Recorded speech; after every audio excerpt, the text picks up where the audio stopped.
Hello, my name is Olga and this is my channel about startups. Today we will talk about Web3 and Bitcoin and blockchain, etc. And if you like my content, please subscribe, leave some comments, share my videos. Thank you. So there are startups that are called Web3. What does it mean? It means that these startups create some new ideas, products or services in these industrial space, which is called decentralized finance, DeFi. What does it mean, decentralized finance? Well, our traditional banking system is centralized financial system. It means that if I want to sell euro or dollars and there is another lady that wants to buy euro or dollars, I come to a bank and bank gives me the exchange rate. I want to sell dollars and get euros, for example, and I will make the transaction. And then this another lady that actually is going to buy my dollars, she will also come to the same bank or maybe some other bank and make an opposite transaction. But we need this bank which will be the centralized system that will help us exchange this money. And modern startups or founders of so-called Web3, they are saying, why do we need this centralized system, this bank? Because we have to pay this bank. We pay 3% on each transaction each time we swipe a card. So we pay Visa, we pay banks, we pay MasterCard, etc. So this new decentralized finance says we don't need this central bank or central entity. We can do these transactions directly peer-to-peer. So me and let's say Kate, we will exchange the currencies, and that becomes possible with blockchain and technology, and that technology makes finance decentralized. So blockchain is called blockchain because it consists of blocks and chains in between these blocks. And there are different transactions in each block. And what is very exciting about the block that it's it's very difficult to fraud it, because if you change any transaction, there are millions of copies of these blocks all over the world on different computers, like millions and billions. So if there is a possibility of fraud of one of the blockchain, it will just get all these copies and make a new copy that will be as trustworthy as the previous one. So the idea of blockchain is that there are millions of copies of transactions all over the world, and it's impossible to fraud it.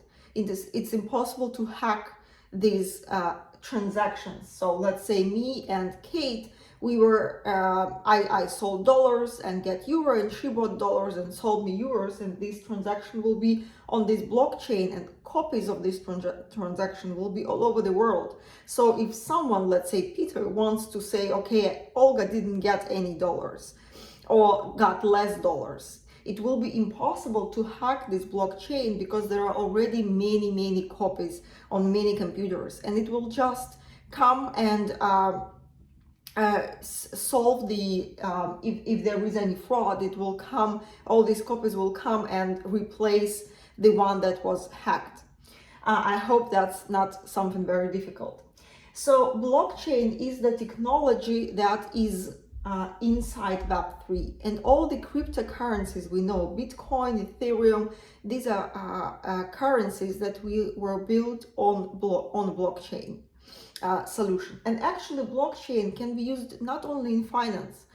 Today we got used to the fact that blockchain is something about crypto and finance and financial startups, but actually blockchain is a technology that can be used in supply chain.